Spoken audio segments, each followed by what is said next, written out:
Palakpakan muna natin ng Lord, mga kapatid. Sige po, palakpak sa Diyos ng mga Diyos, Hari ng mga hari, hallelujah. Sige po, palakpak tayo sa Panginoon at sa oras na ito, tayo ay sama-sama magpuri at magpasalamat. Palakpak sa Lord, nasan man kayo mga kapatid, nasa bahay, nasa mga tirahan, nasan man kayo, tayo ay sama-sama magpasalamat at magpuri sa Lord, hallelujah.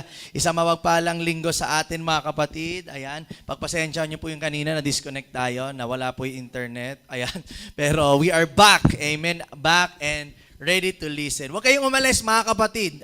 Kung nagsasawa na kayong makita ako, wala po kayong choice. Sa akin po, ako po ang gagamitin ng Lord para aralin ang kanyang salita. Kaya sa oras na ito mga kapatid, we need to study the Word of God. Amen. Amen. At kami po ay nagagalak mga kapatid dahil kayo po ay umattend sa gawaing ito, no? Kami po ay binlessed ng Panginoon o binlessed tayo ng Lord na magkasama-sama. Na kahit po tayo ay nasa isang malaking pandemya, kahit po kayo ay nasa mga bahay, mga kapatid, tayo ay nagkasama-sama. Amen. Isa lang po request. Nakakakita po ako yung nanonood ngayon ay 25. Siguro kung ma-share nyo po ang link na ito sa Facebook ninyo or YouTube ninyo, marami po makakaabot ng salita ng Lord. Amen. So please share this link. Marami na pong nanonood. Salamat. I-share nyo pa po. No? Pwede tayong magtuloy mga kapatid. Pwede nating ibahagi ito na kahit po yung nasa bahay tayo. No? At ito na po daw yung last day. Sana last day na ng lockdown ulit. Pero di natin alam mga kapatid, baka po ma-extend na naman. So habang kayo po ay nasa bahay, hindi na po kayo kailangan maligo, hindi na po kayo kailangan mamasahe, hindi na kayo kailangan magbihis kahit nasan kayo, mag-share nyo po ang gawain ito upang pagpalain tayong lahat ng Panginoon. Amen? At pagpasensyahan din po natin na ako na naman po ang natayo kahit na last week ako rin po ang preacher sa kakaibang kadahilanan mga kapatid. Ako po ay nakiusapan at hayaan nyo mga kapatid na mangusap sa inyo ang Panginoon. No? Huwag kayong mag-log out. Tayo po ay makinig ng salita ng Diyos. Buksan lang po yung puso, isipan, siguro ayaw nyo makita yung taong nasa harapan. Pero kung ayaw nyo, pikit. Ayan, at makinig lang tayo. Makinig lang, kung kaya lang, kinig na lang kung maaari at tayo mag-aral ng salita ng Panginoon. No? Isa pa pong request, mag-comment po kayo dyan kung ilan po kayo at nasan po kayo nanonood. Gusto po naming malaman na kabahagi po kayo ng gawain ito. Nasan man kayo mga kapatid, wherever you are, we want to know that you're watching, that you're listening, that you're with us. No, we want to know na kasama ka namin. Kahit di ka na umalis ng bahay, dyan lang sa inyo, gusto namin kayong marinig at malaman na kasama namin kayo sa gawaing ito. Amen? So, sunod pa po mga kapatid, kapag okay po ang boses, comment po kayo dyan. Kapag kayo po ay nabibless, palakpakan nyo ang Lord sa inyong mga bahay. Sige po, pwede ba natin practicein yung palakpak dyan sa bahay ninyo? Ayan, practice po, practice. Ayan, praise God. At isa pa pong practice mga kapatid ay tayo ay mag-comment. Kapag kapapalakpak kayo, mag-comment kayo ng amen, hallelujah. Gusto namin bahagi kayo. No? Hindi lang kayo basta nanonood, bahagi kayo dito. Ganun po, pag nasa church kayo mismo, diba? Nag-aamin kayo, praise the Lord, amen.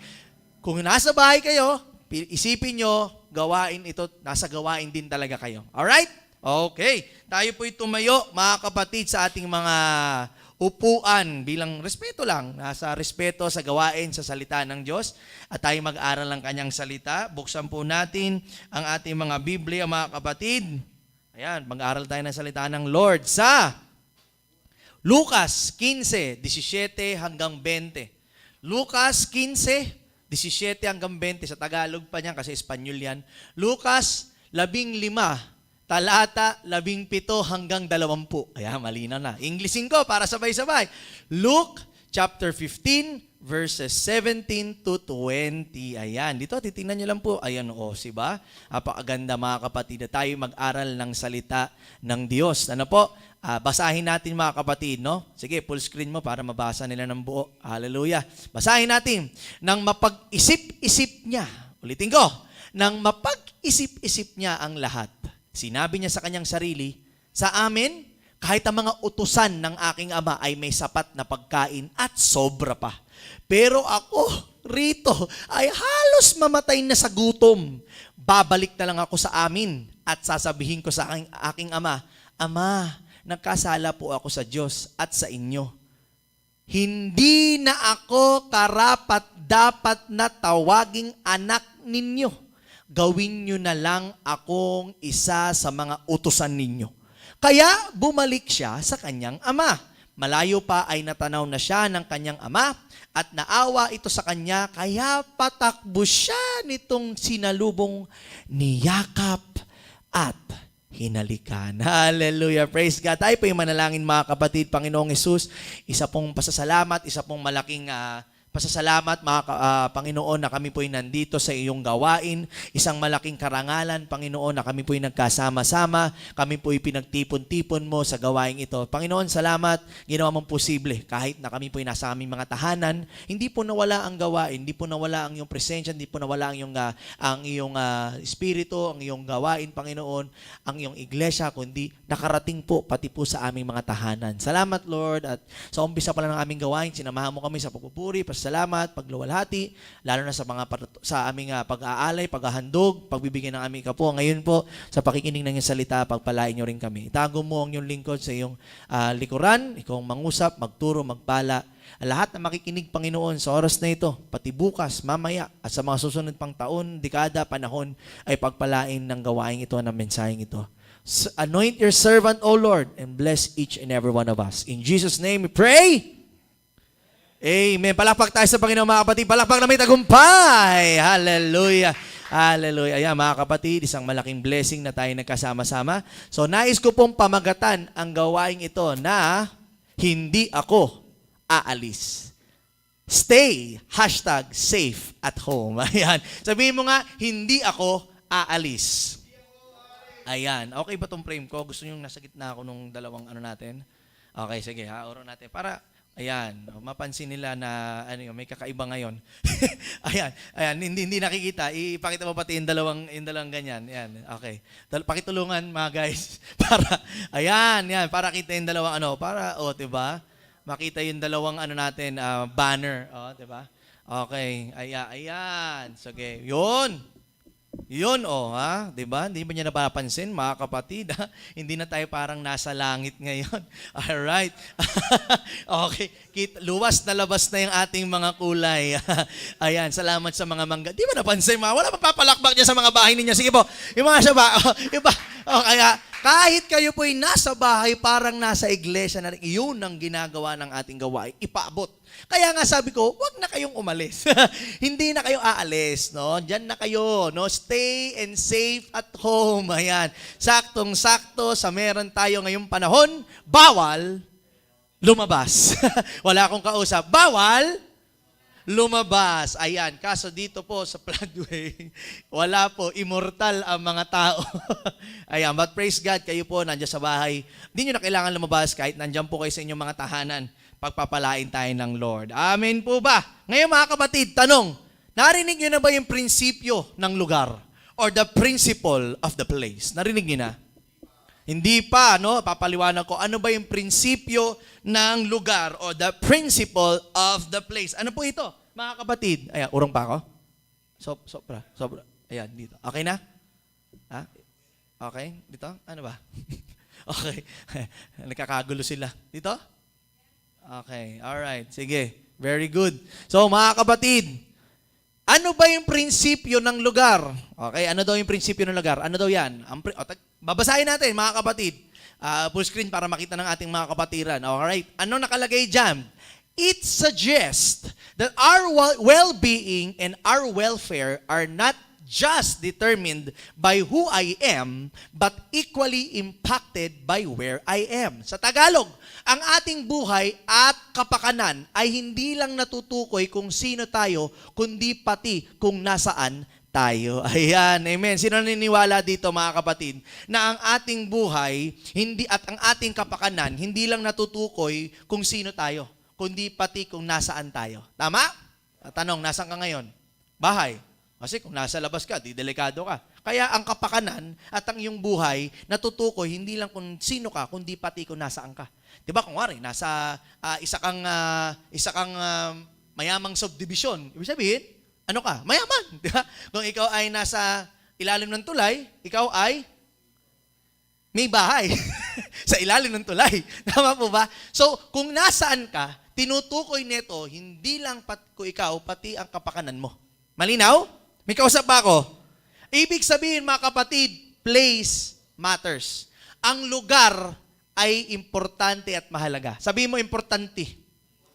Importante ang lugar. Amen? Nasaan ka kaya ngayon? Nasaan ka ngayon? Comment mo. Sige, gusto ko kaya lagi ko sinasabi, nasaan kayo? Ilang kayo nanonood?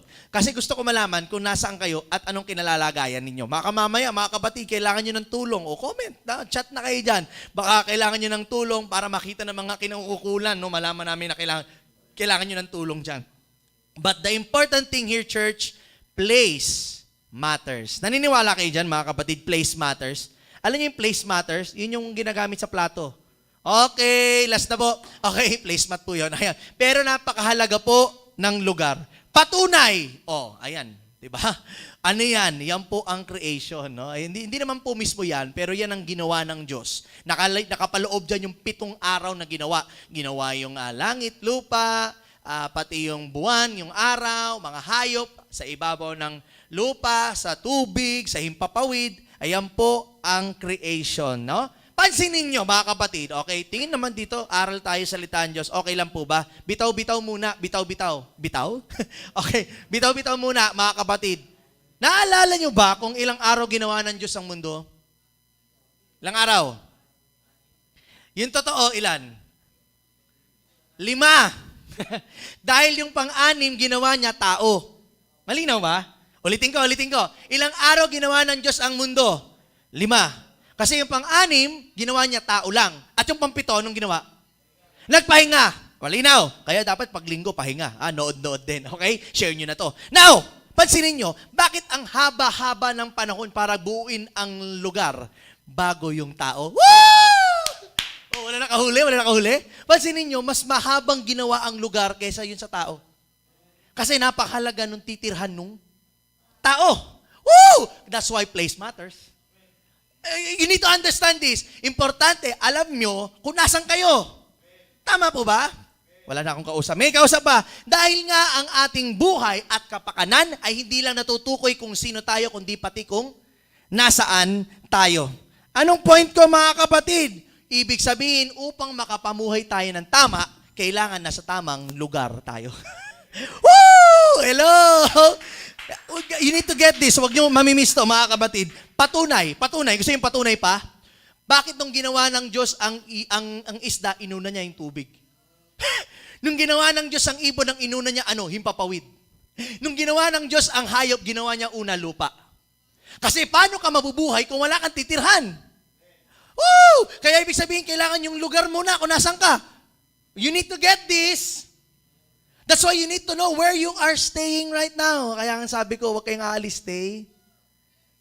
Wala kang kausap. Stay at home. Hello! May kausap ang Kristiyano. Bakit? Kasi upang makapamuhay tayo ng tama, kailangan nasa tamang lugar tayo. Kaya dapat sa mensahe at pangangaral natin na ito, makita natin na dapat nasa tamang lugar tayo palagi. Hindi tayo pwedeng pumunta kung saan-saan kasi may mga lugar na hindi maganda sa ating kaluluwa. Oh, church, don't miss this. Don't miss this. May mga lugar na akala nyo maganda pero hindi. And that's why you need to be on the right place and at the right time, and at the right moment for your miracle. That's why precision is very important. Amen? Ibig sabihin, mga kapatid, lalo na ngayon, pandemya, bawal lumabas. May kausap ba ako? Ha? Bawal lumabas, mga kapatid, kasi lockdown. Kaya wag nating mamiss yung prinsipyo ng lugar.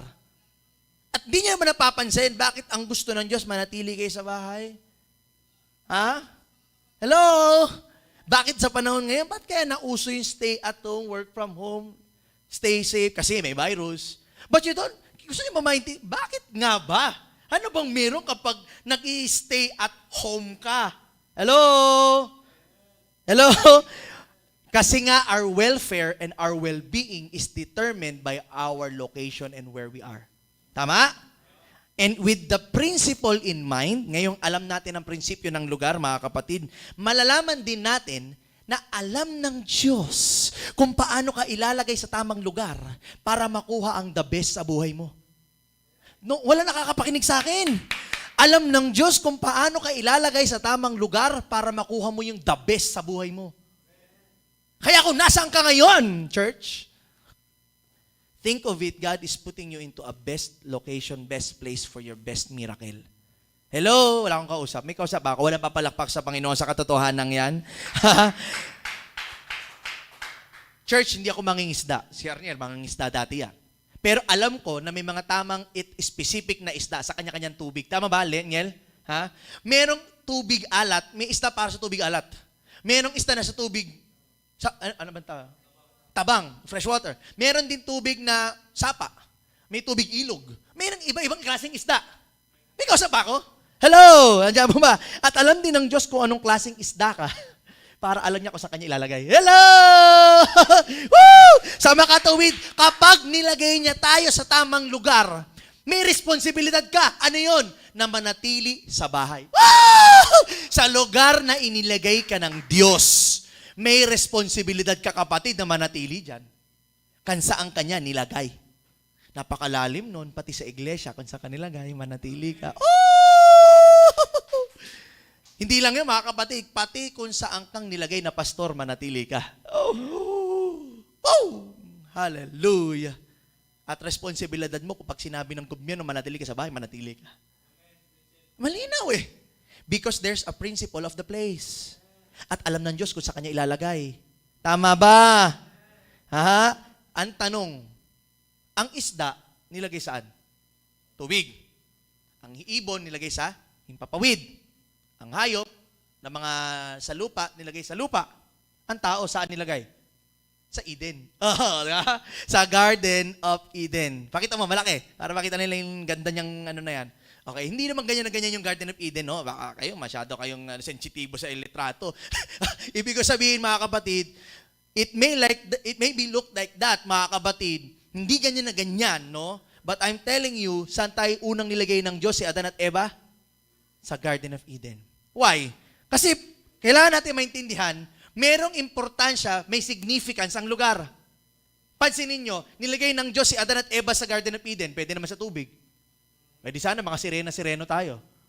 Pero bakit kaya nilagay sa Garden of Eden?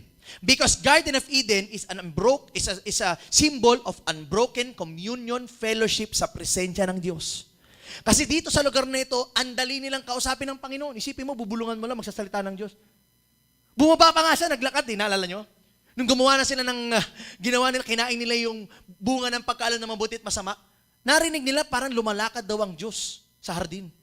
Ganun kadali ang pakikipag-communion sa Diyos noon sa panahon ng nila Adan at Eva sa Garden of Eden. Kasi kapag nandun ka sa Garden of Eden, maayos ang relationship nyo, meron kayong communion ng Lord. Una-una nyo ako, ibig sabihin, dapat lagi kang nasa Garden of Eden. Kaso dahil sa kasalanan, lumalabas tayo. Woo! At di tayo makapanatili saan? Sa bahay.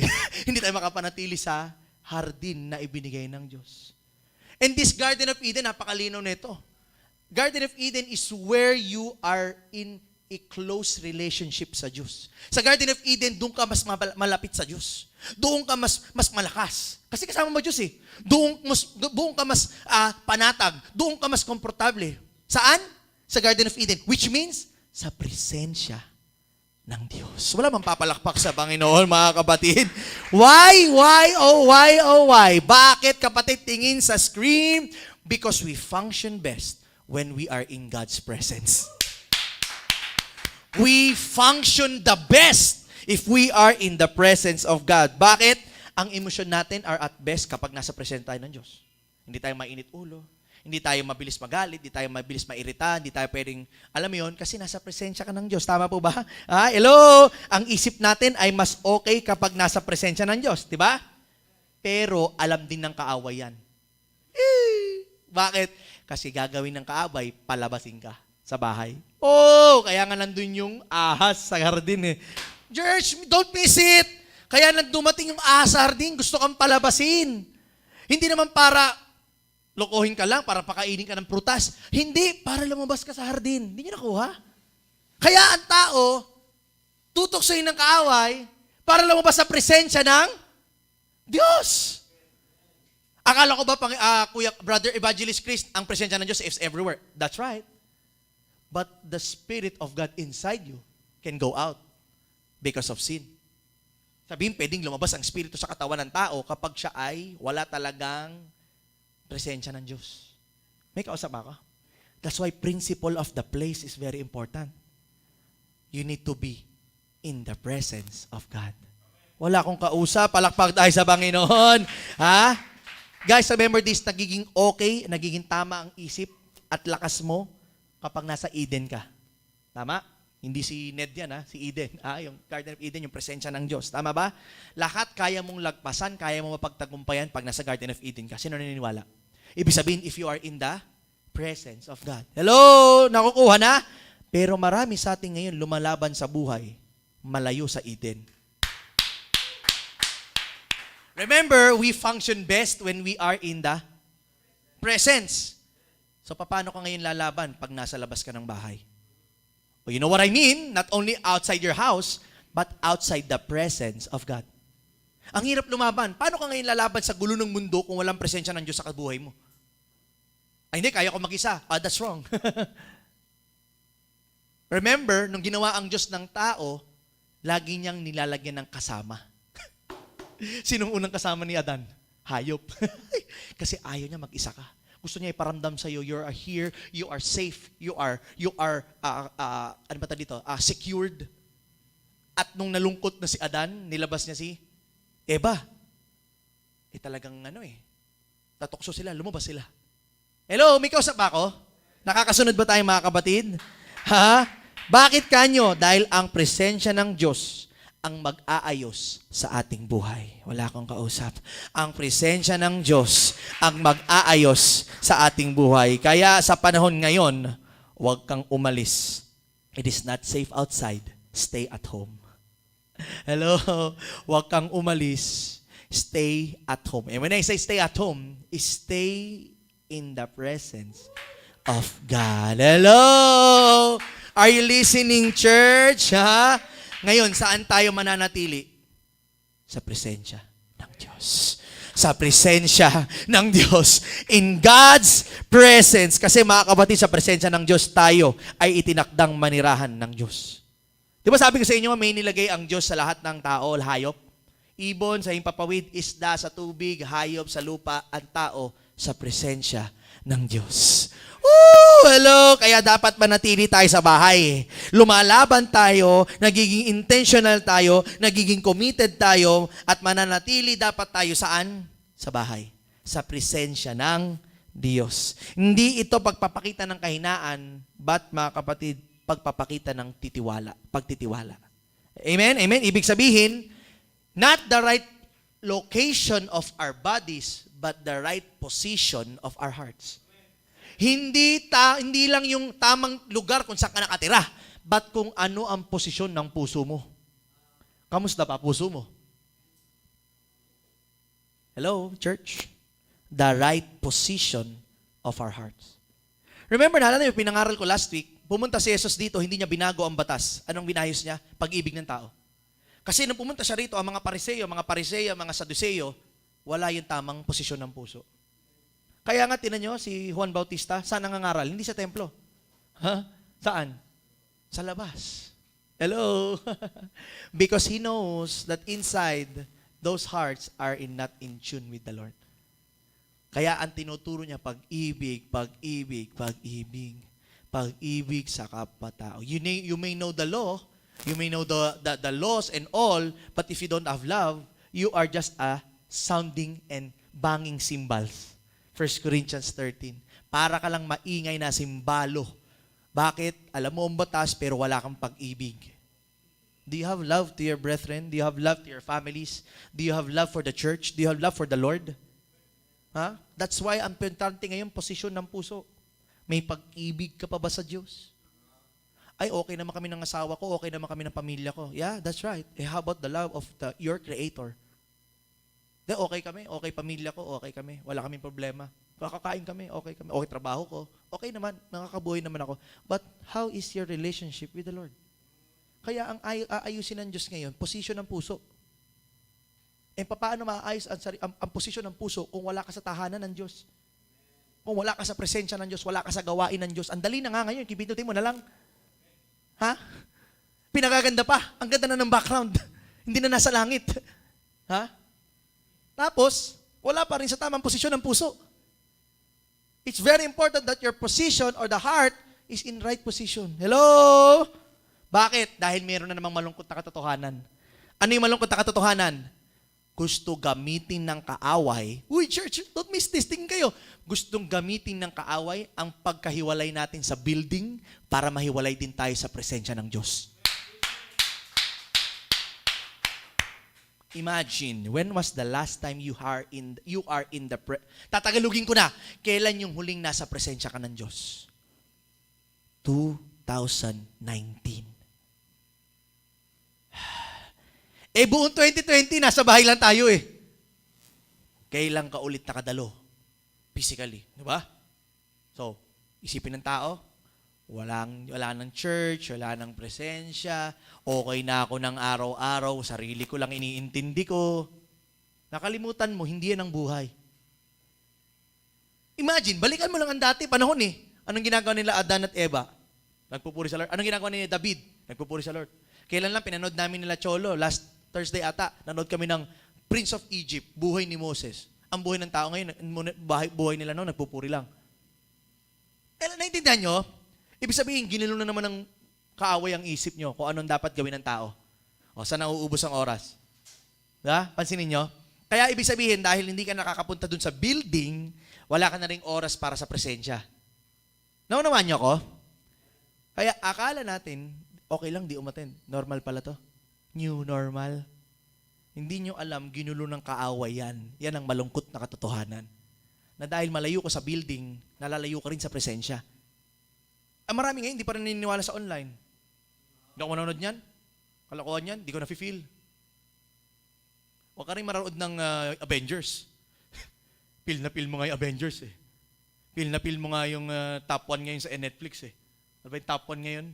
Sikat-sikat na Koreano. The Vincenzo. Feel na feel mo nga eh. Hello? O bakit? Hindi ka maniniwala sa online. Huwag ka na rin makinig ng mga music sa Spotify. Hindi nyo napipil eh. Hey! Bakit? Kasi wala ka sa presensya ng Diyos. Imagine church, do you think the presence of God is in the building? No. Nasaan ang presensya ng Diyos, mga kapatid? Ang katotohanan, ang presensya ng Diyos, nakakarating pati sa mga bahay ninyo. Why? Because it's not in the building, it's in the praises of His people. Sabi saan? Psalms 22:3, ngunit ikaw ay banal o ikaw na tumatahan sa pagpupuri ng Israel. Sa Ingles, mga kapatid, ang sabi diyan, bow thou art holy, O thou that inhabitest the praises of Israel. Ibig sabihin, nananahan ng Diyos sa pagpupuri ng tao. So kapag may mga tao na nagpupuri sa bahay, nagpupuri sa CR, nagpupuri sa bodega, nagpupuri sa ilalim ng tulay, may nagpupuri sa kotse, may nagpupuri sa church, sa bahay, andun na presensya ng Diyos. So it's not about the building, but it's all about the praises of His people. Wala bang papalakpak sa Lord dyan? Kaya siguro hindi umatin ng online, hindi umatin ng Zoom. Kaya hindi siguro umatin ng Wednesday pag nagpipreach Arniel. Kaya siguro hindi umaten pag Sunday kasi hindi naniniwala. But they don't know the word of the Lord. Psalms 22:3, nananahan ng Diyos sa mga papupuri ng mga anak ng Diyos. Hindi nyo kailangan pumunta ng building. Kahit sa bahay ka, magpuri ka, nandiyan ang presensya. Nice! Hindi na ako babalik sa building. Ayan ang ginagawa ng kaaway. Malungkot na katotohanan. Inilalayo ko sa building para malayo ko sa presensya. Oh my! That's why ano importante? The principle of the place. And what is that principle? The position of your hearts. Church, the principle of your hearts. May kausap ba ako? At basta nagpupuri ka kahit nasaan ka man, darating at mananahan ang presensya ng Diyos. Kaya, huwag kang alis. Stay at home, not outside. Stay at home at the presence of God. Hello? Double meaning na yan. Huwag na rin kayo umalas kasi may virus. At huwag kayo umalis sa presensya ng Diyos. May kausap. Guys, pag lumabas kayo, maraming stress. Tama? Lumabas ka lang ngayon sa bahay, daming stress eh. Baka ma-virus ka, dami mong alalahanin. Tama? Hello, may kausap ako. Bakit? Kasi hindi nyo kayang i-handle ang pagsubok pag nasa labas kayo. May kausap ako? Hindi, kaya ko sarili ko. Ha? Kaya ko sarili, ano? Narinig yun na ba sarili nyo? Kaya ko sarili ko? Hindi ko kailangan ng Lord, hindi ko kailangan ng church, hindi ko kailangan ng Zoom, hindi ko kailangan yung Wednesday. Ay, hindi, totoo. Hindi, sabihin nyo, aminan na tayo. In your own heart, sinabi mo na yan, di mo kailangan. Tama? Church! Sinabi mo yan. Sa puso lang, isip, na hindi mo kailangan. Ibig sabihin, hindi mo kailangan yung presensya. Woo! Hello! Ang daming mahirap na desisyon na haharapin kapag malayo ka sa presensya. Paano mo ito haharapin? Church, you think you can, but you cannot. And a lot of people right now are suicidal, nasa matinding pinagdadaanan because walang Diyos eh. I heard there's a news, isang pastor na sikat sa isang malaking iglesia, namatay ang kanyang asawa, pareho sila nasa ospital, COVID pa, namatay na yung asawa niya, hindi niya mapuntahan kasi siya rin may sakit. How do you feel like that? Your wife or your husband is there and you cannot go. Why? Because you're also sick. And it's very depressing. Paano kung wala ka sa presensya ng Diyos? Paano mo haharapin yun? May mga tao lalapit sa amin, kahit magtrabaho kami buong araw, bigyan mo kami 200, 250, okay na. How can you live like that? Yung mga tao nga, bibili ng milk tea, 250 na eh. Pinagtrabahuan niya ng buong araw sa amin, babayaran ko pang isang milk tea nyo lang. How can you live like that? It's very depressing and it's hard. Paano na kung wala ka pa sa presensya ng Diyos? These are real. Nakakakain kasi kayo dyan eh. Okay ang buhay eh. Paano sila? Buti na lang nasa presensya ng Diyos, kinakaya nila. Paano kung ikaw mawala ka sa presensya, hindi mo pala siya kailangan sa isip mo? And you stay out. You went out of the presence of God. You went out because you feel and you understand, you thought, di mo siya kailangan. Hindi ko kailangan yung Sunday, Tuesday, Wednesday. Sa mga couples pa, meron kaming couples group every Friday. Hello? Because you thought, you think, you felt, you don't need Him, meaning you don't need the presence. May kausap ako? Ha? Hello? Kaya nga sabi sa Proverbs, trust in the Lord. Paborito ni Jonas daw to. With all your heart, and you don't lean on your own. Ba't wala akong kausap sa church? You don't lean on your own. And in all your ways, acknowledge Him and He shall what? May kasunod, tingnan niyo verse 7. Do not be wise in your own eyes. Akala mo kasi kaya mo nang wala siya. Akala mo kasi hindi mo kailangan yung presensya niya. Akala mo kasi hindi mo kailangan i-share yung link na ito. Akala mo kasi kaya mo sarili mo. But ang sabi ng Proverbs, do not be wise in your own eyes. You fear the Lord and you depart from evil. It will be what? Oy, listen. Pandemic ngayon, kailangan natin ng kalusugan. Ano daw? It will be health to your flesh and strength to your bones. See? Para maging malusog ka sa panahon ngayon, kailangan mo wag maging wais sa paningin mo. Kundi matakot ka sa Diyos, lumayo ka sa kasalanan, manatili ka sa presensya ng Diyos. Do you understand? Ang linaw. Paano ka magiging healthy ngayong pandemya? Ang dami nagkakasakit. Ha? Do not be wise in your own eyes and fear the Lord and depart from evil. Manatili ka sa presensya, katakutan mo yung Diyos, lumayo ka sa kasalanan, lumayo ka sa tukso, lumayo ka sa pagiging adik o batugan, and do not be wise in your own eyes. Kasi hindi mo kaya. Kailangan mo ang presensya ng Diyos. May kausap ako? Hello? And same sa story na pinag-aaralan natin, nagtuturo din ng Diyos sa mga apostol ng parabola. Yun yung parable kanina. Alam niyo yung parable of the prodigal son? Sino hindi nakarinig ng parable of the prodigal son? Umamin tayo. Meron pa? Meron pa hindi nakarinig? Okay. Okay lang. Kung hindi nyo pa narinig, kung narinig nyo, okay lang din. Marami kayong matutunan ngayon. Pero makikita din natin ito sa lumang tipan. Hello? Are you ready? Kasi sabi ko, like, pag nangangaral ako, may luma at may bagong tipan. Kailangan may ilustrasyon yan. Sa lumang tipan, makikita nyo ba, alam nyo ba, merong panahon na ayaw din tayong palabasin ng Diyos? Are you ready? Hello? Kailan kaya yon? Nung panahon ni Moses. Sakto kasi pinanood namin ah, yung Prince of Egypt, yung story ni Moses. Kaya naalala ko doon. Bumalik sa akin. Ito yung time na merong plagues.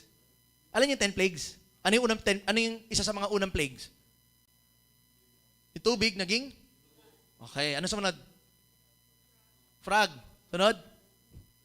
Fly. Sunod? Locust. Okay. Sunod? Fire. Basahin nyo dyan. Exodus ha? Basahin nyo dyan.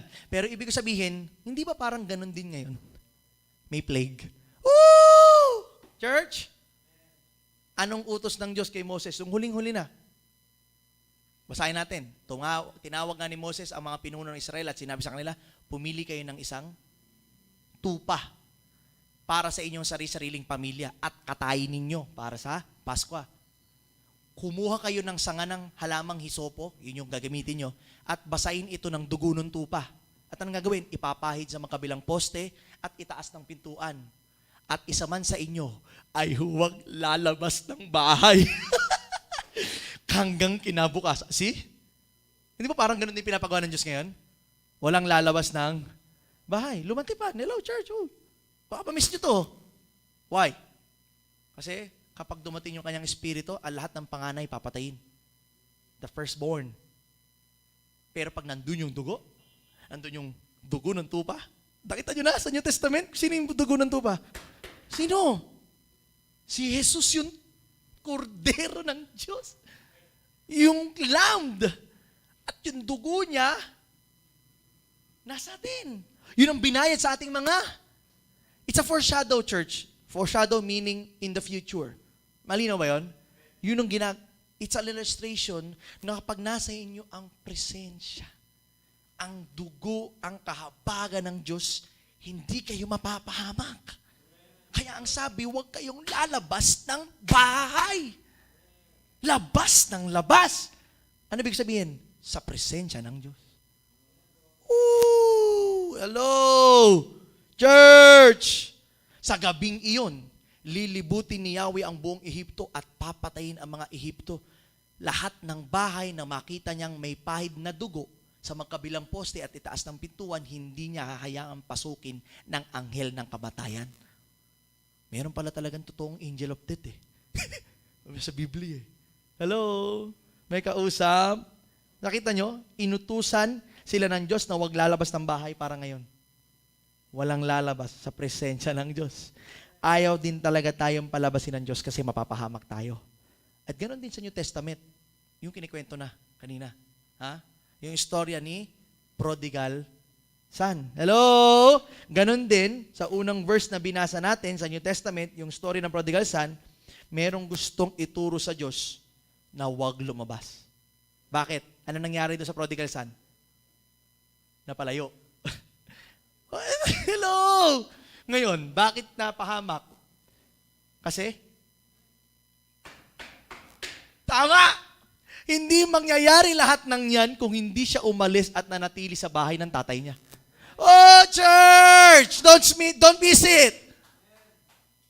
Hindi sana mangyayari yon kung ang lalaking prodigal son na ito na bunso, hindi kinuha yung pera niya, nilustay at lumayo sa ama, umalis ng bahay.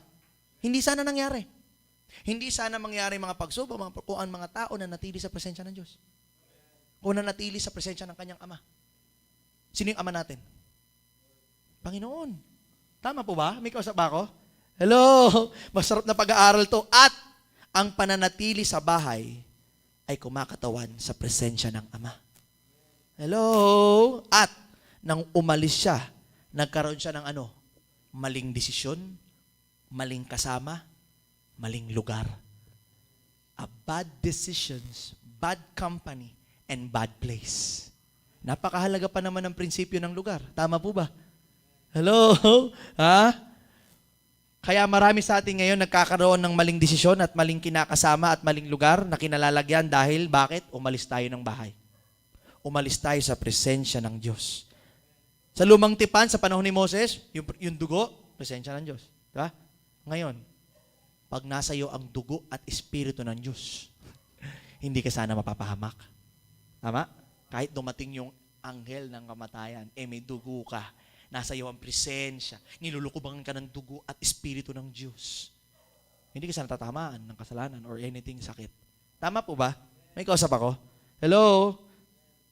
Kung mananatili lang sana tayo sa bahay ng Ama, hindi tayo mapapahamak. Bakit? Dahil lahat ng ito magkakaroon lang ng epekto sa ating buhay kung tayo ay mananatili sa bahay o presensya ng Diyos.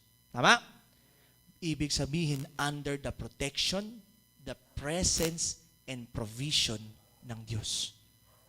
PPP. Di ba parang PPE? Hello? Protection, presence, and provision of God. Hello? Ha? Pero ang tanong, ano ba talaga ang nagpalabas dun sa tao, sa prodigal son? Di ba kayo nagtataka? Ano tingin nyo nagpalabas sa kanya? Pag-aralan natin, okay lang ba? Pag-aralan natin, ba't kayo lumabas ng batang ito? Una, ito. Basahin natin. Palakihin mo para maintindihan ng buong mundo. Entitlement. Balik mo na. Entitlement. Ano yung entitlement, church? You feel that you're entitled to something. Pakiramdam mo, meron kang karapatan. Ha? Bakit? Ano sabi niya?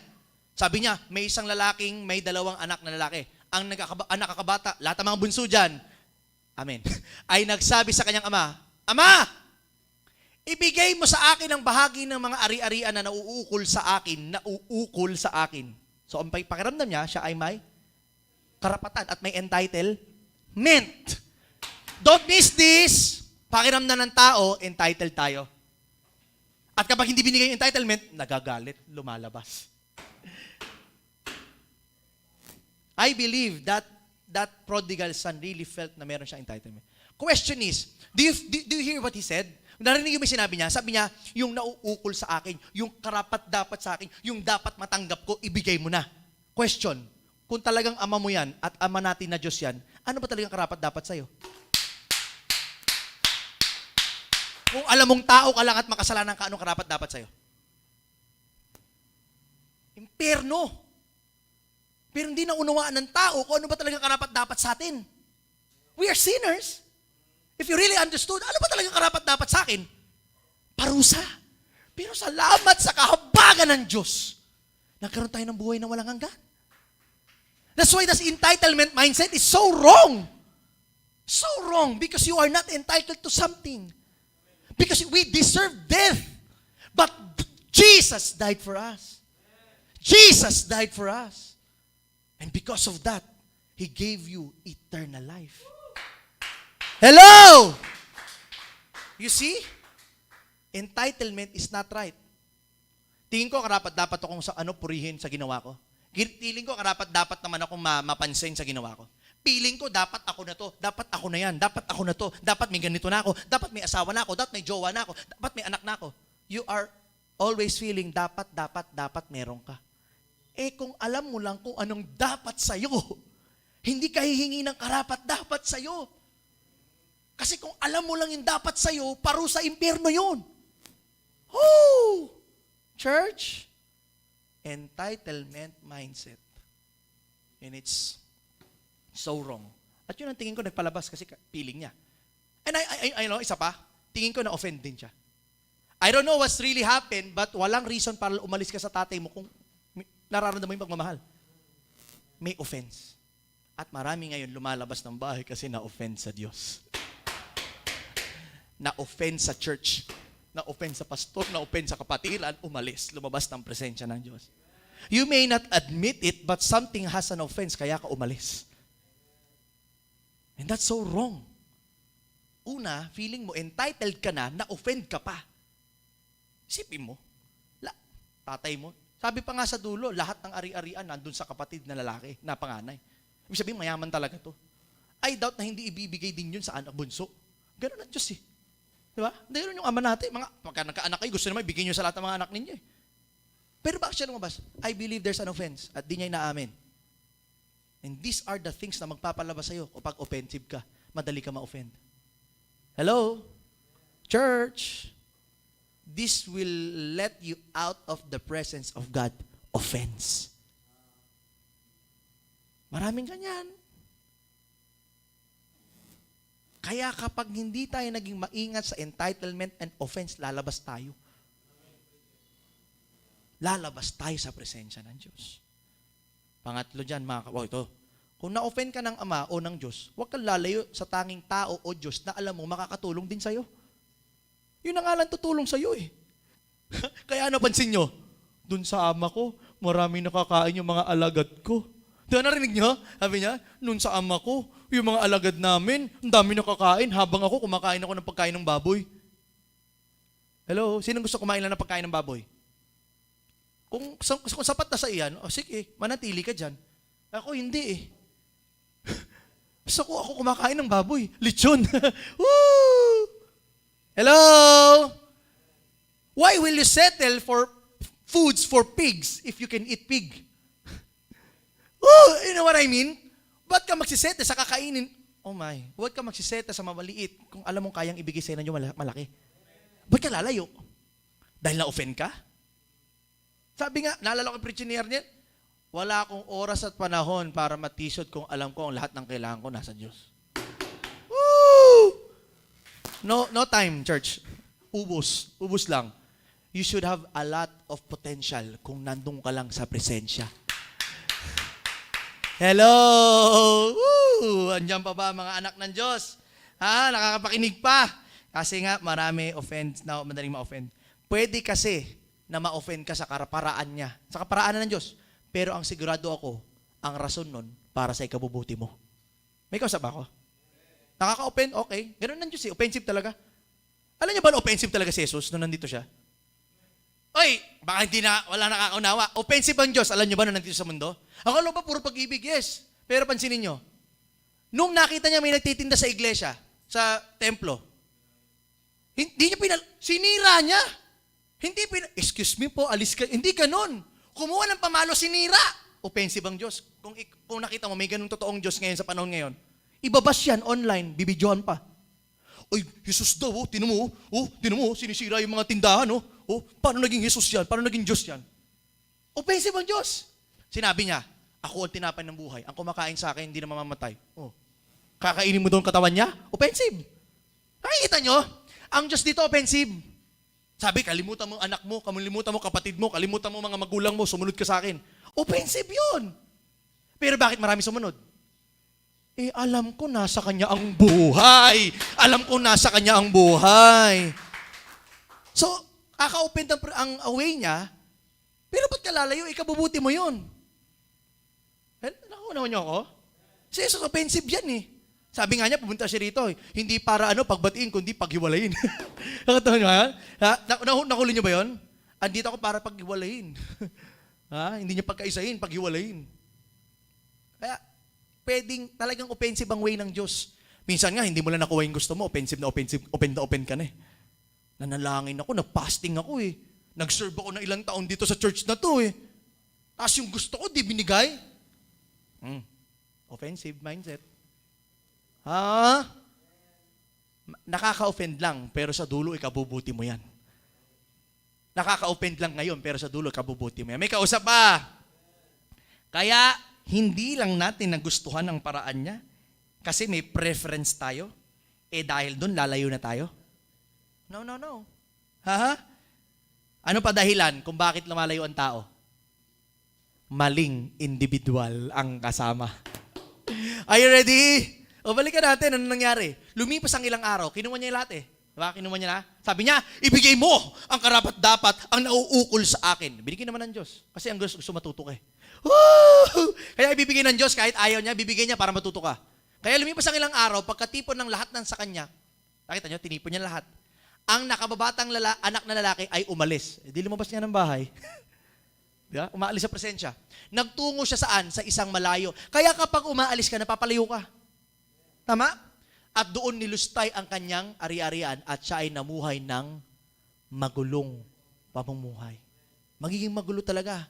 Kapag umalis ka, mapapaliw ka sa presensya niya at doon mauubos ka. Kaya ano nangyari? Naubos siya.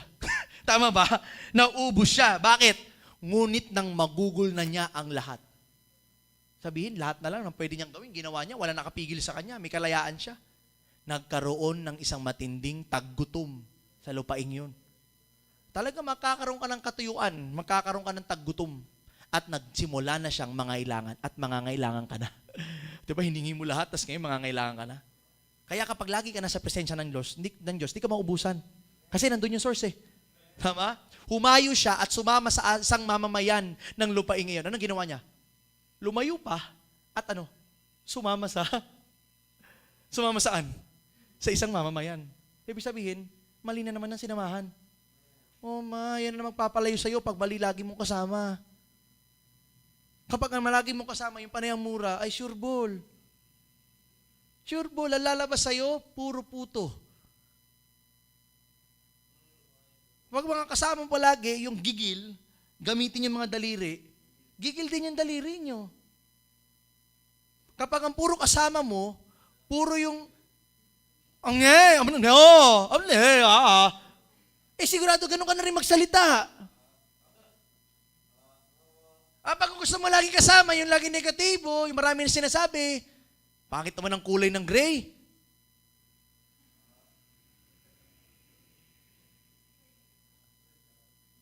Mali kasama eh.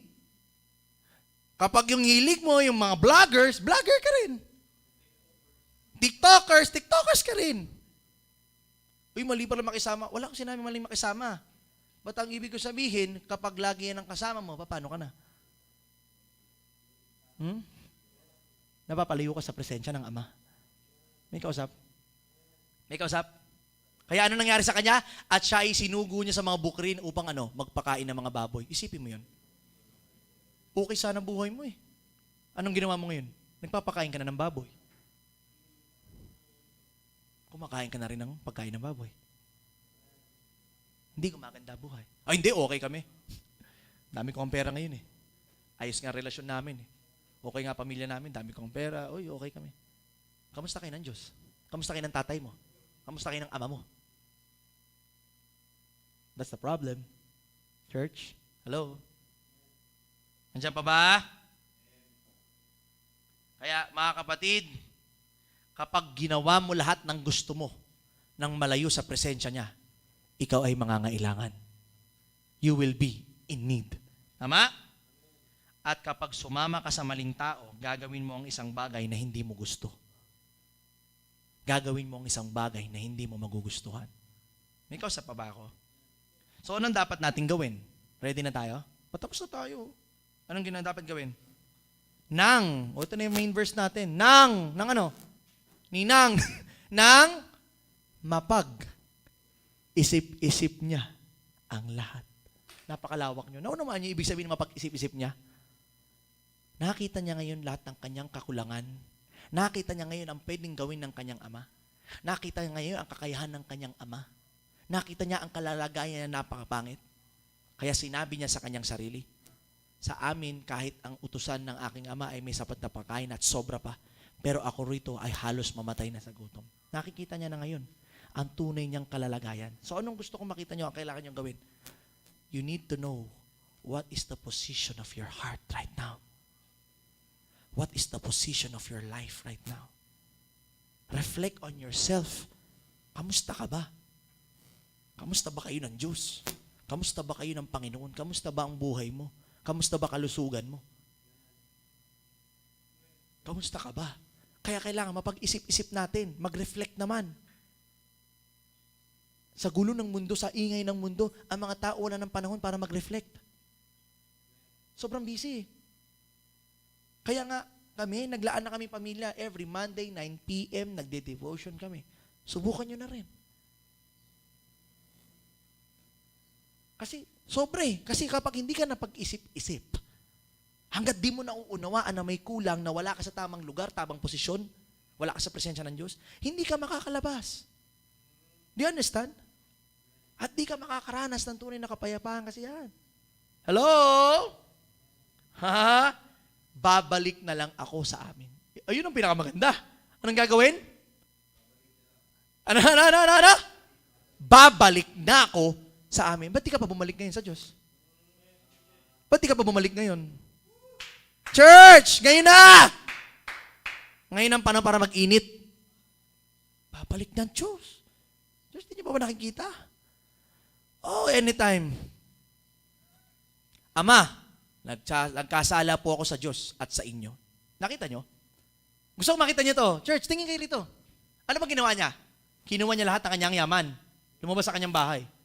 Papansin nyo, parang wala namang mali. Nagpaalam naman siya. May mali ba? Ang mali, entitlement, na-offend, maling individual. Kaya ang alam niya, kahit na hindi naman talaga siya directly nagkasala sa tao o sa ama niya, ang alam niya, nagkamali siya saan? Sa Diyos. Kasi you may not feel you are offending someone, but in truth, ang ino-offend nyo, Diyos, hindi tao. Kaya nga sabi niya, Ama, nagkasala po ako sa Diyos. Alam niya kagad, Diyos. Lalo na pag sumuway ka sa magulang mo, ang alam kagad, sumuway ka sa Diyos. Kaya nga sabi niya, nagkasala sa Diyos. Hello? Hindi na ako karapat-dapat na tawaging anak nyo, gawin niyo na lamang akong isang utusan ninyo. Kaya anong ginawa niya? Bumalik din sa kanyang ama. At malayo pa. Don't miss it! Malayo pa ay natanaw na siya ng kanyang ama at naawa ito sa kanya. Akala kasi natin, paglalapit tayo sa Diyos, kahit ang dami na natin kasalanan, hindi niya tayo tatanggapin. No. Malayo pa lang, alam pa lang niyang luluhod ka na, susuko ka na, bibigay ka na, talagang aamin ka na, magiging tapat ka na. Tatakbo na siya. Sasalubungin ka pa, yayakapin ka pa, at aalikan ka pa ng Diyos! Wow, parang wala natuwa ron. Alam mo, for me, that's very comforting. And I know God can still accept me for who I am. Kahit na makasalanan ako, marumi ako, tatanggapin pa rin ako ng Diyos. Pero hindi yon lisensya para manatili kang magkasala. Oh, church! Balik na! Ngayon na. Ang maganda dyan, malayo pa, natatanaw pa lang, tinakbuhan na siya. Ito yung time na tanging pagkakataon na ang Diyos tatakbo papunta sa'yo. Oh, when God ran. Woo! When God ran was the time when you come to Him to repent and to admit your sins. May kausap ba ako? Naalala niyo nangyari? Pagkatapos nun, ano nangyari? Ang blessing napunta pa sa kanya. Bakit? Kasi pagdating, pinagluto pa siya. Pinaghanda pa siya, dinamitan pa siya. Why? Bakit mga kapatid? Bakit kailangan natin yon sa bahay lang? Dahil sa bahay ng Diyos, we have unbroken communion and fellowship sa presensya ng Diyos. Hindi lahat mangyayari yon kung nanatili lang sa bahay ang prodigal son. Hindi rin mangyayari ang lahat yan kung mananatili ka sa in communion and in fellowship in the presence of God. May kausa ba? Bakit nga? Because we function best when we are in God's presence. Wala pa papalakpak sa Panginoon sa katotohanan na ito? Ibig sabihin, mga kapatid, ang presensya ng Diyos ang mag-aayos sa ating buhay. Now, gusto kong dagdagan, ano ba ang mangyayari kapag nasa presensya tayo ng Diyos? Gusto niyo malaman? Technique lang, tandaan niyo lang, MMK. Kasi kailangan maalaala mo lahat. Okay? Ano yung MMK? Malaya, masaya, kapayapaan. MMK.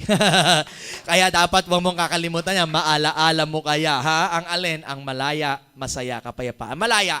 Sabi sa 2 Korinto 3:17, ngayon, ang binabanggit ditong Panginoon ay ang banal na Espiritu. At kung ang Espiritu ng Panginoon nasa isang tao, ano siya? Ano siya? Ano siya? Malaya na siya. Walang papalakpak sa Diyos dyan? So, if God's presence and Spirit is in you, you are free indeed. Hello? Next, masaya. Salmo 16:11. Itinuro niya sa akin ang landas patungo sa buhay na puno ng kasiyahan at sa piling nyo, aking matatagpuan ang ligayang walang hanggan. Parang walang natutuwa ah. Isipin nyo, tinuturo sa atin ng Diyos ang landas sa buhay na puno ng kasiyahan, hindi kalungkutan, hindi negatibo, hindi sakit, kasiyahan. At kapag nasa piling ka niya, matatagpuan mong ligaya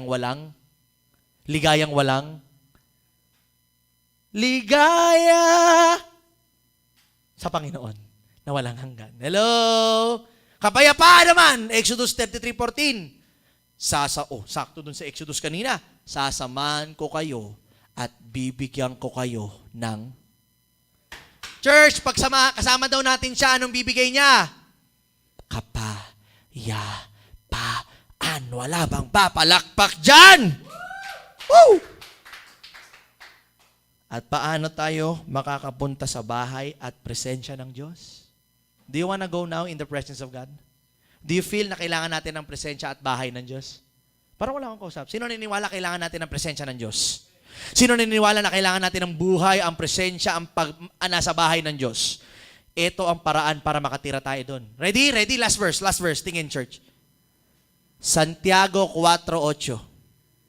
Lumapit kayo sa Diyos. At lalapit din siya sa inyo. Kayong mga makasalanan, mamuhay kayo ng malinis, at kayong mga nagdadalawang isip, linisin nyo ang inyong puso. Wala bang papalakpak sa Diyos dyan? Kaya kung gusto mong mapanatili ka sa bahay, sa presensya ng Diyos, lumapit ka. At lalapit din ng Diyos sa'yo.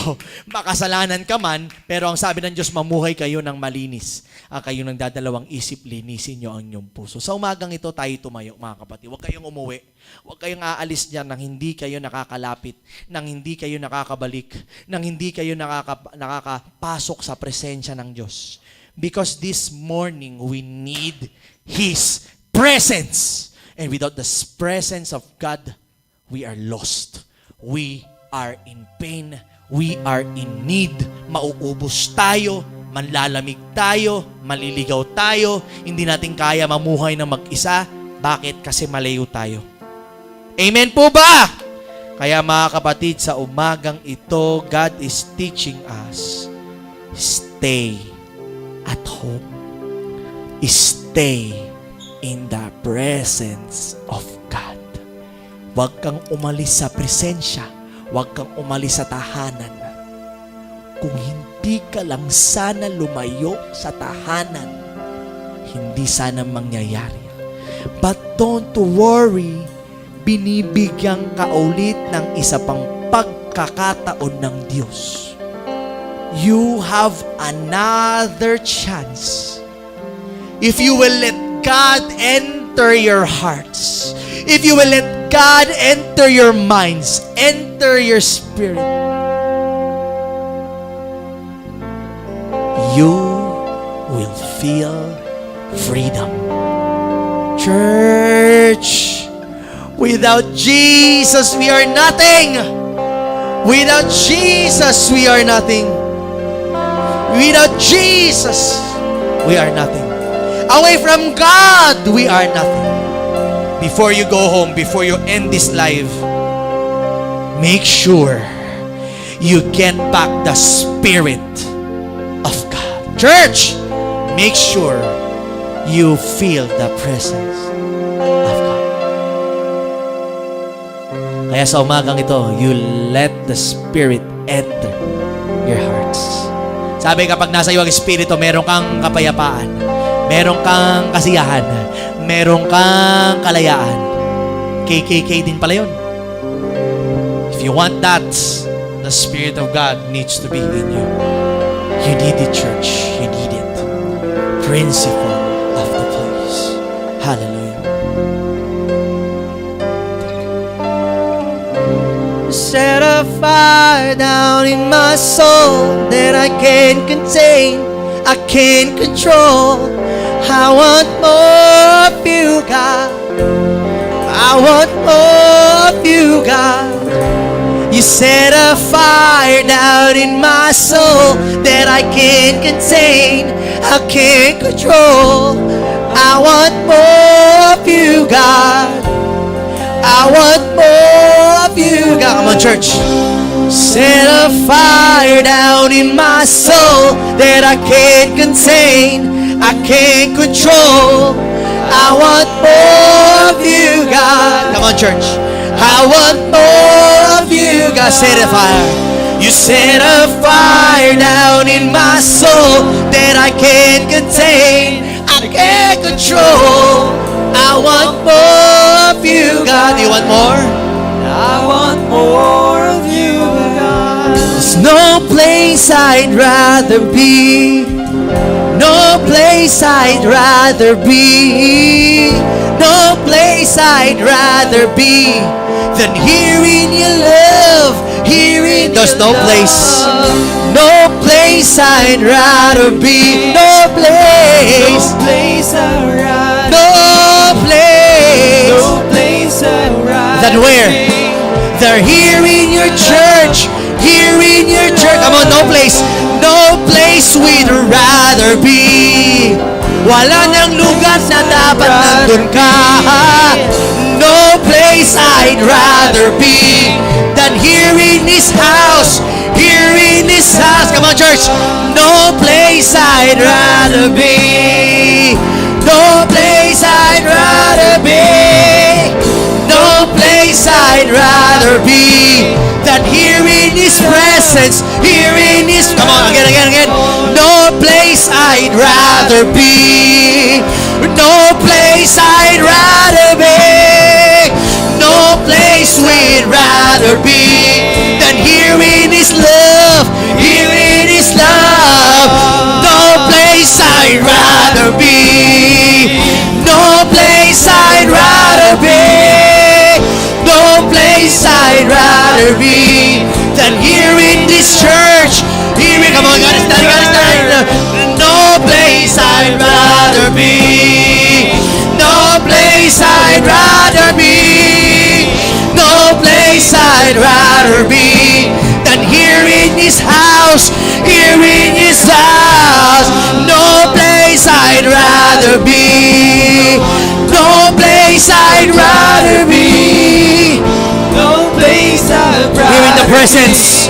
Here in your presence. Here in your presence. You set a fire down in my soul that I can't contain. I can't control.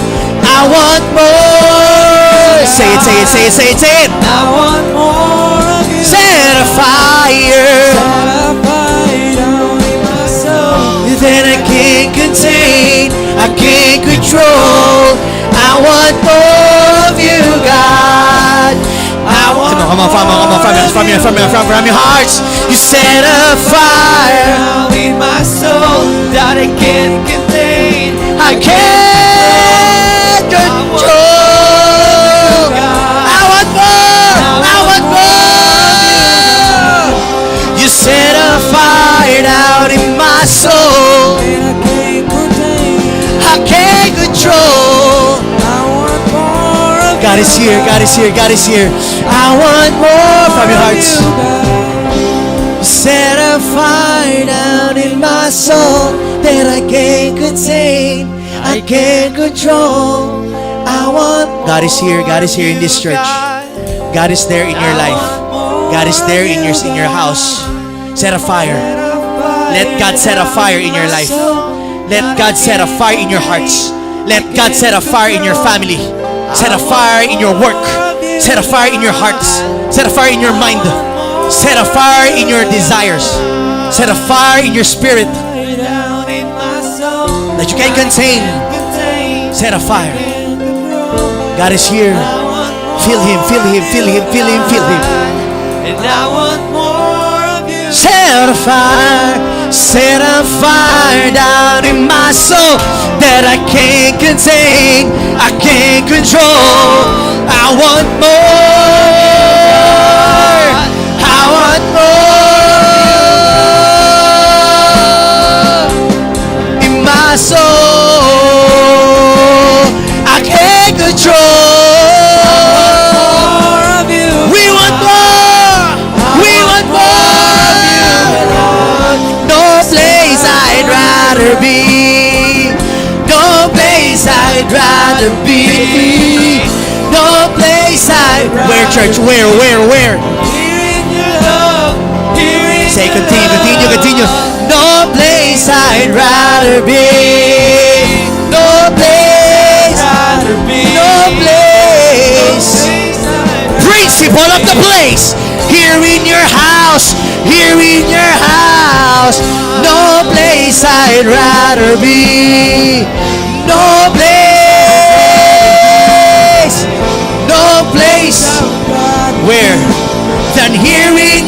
presence, here in your presence. Set a fire down in my soul that I can't contain, I can't control. I want more. Say it, I want more, I want more.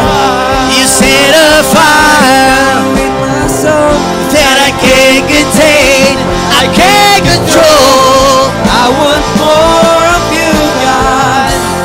I want more. We want more.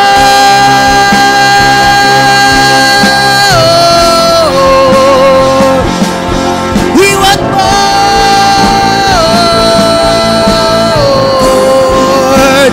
Holy Spirit, you are welcome. Come and move upon this place. We desire an encounter once again. Send your fire, Lord. Send your fire. Release your power, so we'll never be the same. We desire an encounter once again. Come on, let's ask the Holy Ghost. Holy Spirit, Holy Spirit, oh, Holy Spirit, won't you come and move? Holy Spirit,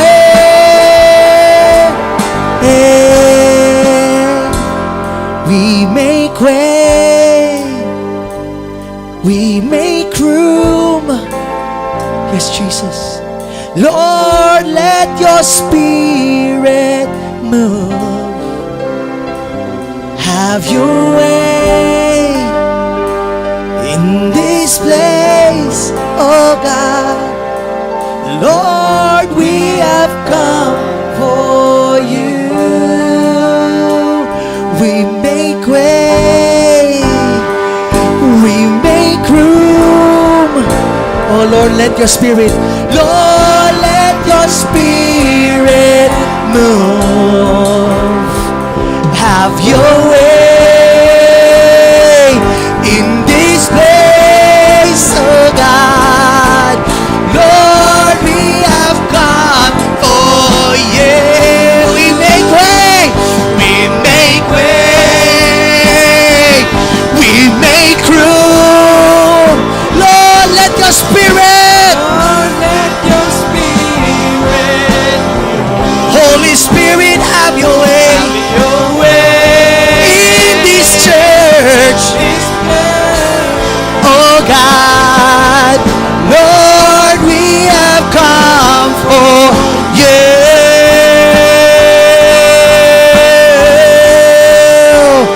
Holy Spirit, you are welcome. Come and move upon our hearts, and we desire an encounter once again. Send your fire, send your fire, release your power, so we'll never be the same. Sing it, desire an encounter once again. From your hearts. And Holy Spirit, oh, I need you, Lord. Holy Spirit, oh Lord, and Holy Spirit, Won't you come and move, Holy Spirit? Yeah. We make way, we make room. Lord, let your Spirit move. Have your way in this place. Lord, we have come for you. Come on from your hearts. Holy Spirit, you are welcome.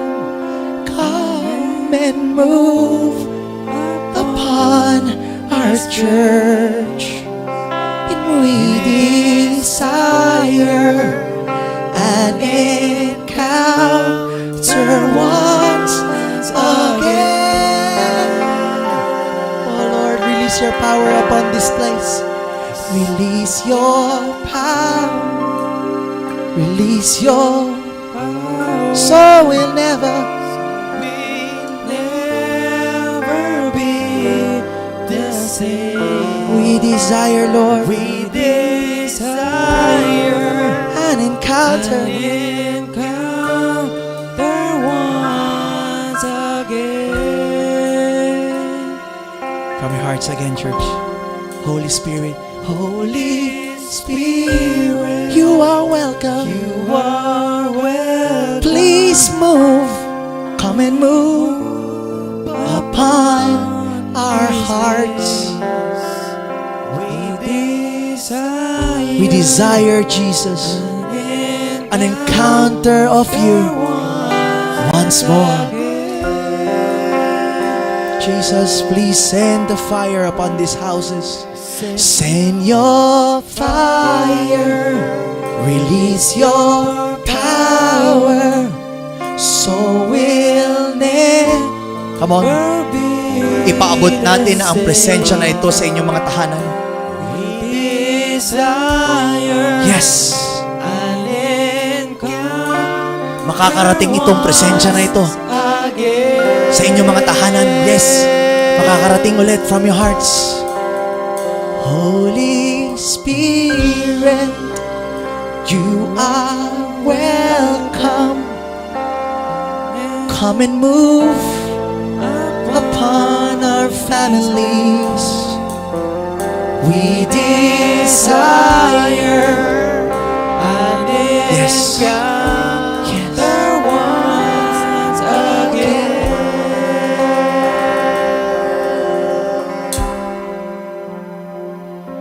Send your fire, release your power, so we'll never be the same. We desire an encounter again. Thank you, Jesus. Can we just raise our hands to God and just feel the presence of God? Just feel it. Kahit kayo po'y nasa inyong mga tahanan, pwede niyo po itong maranasan. Just feel it. Raise your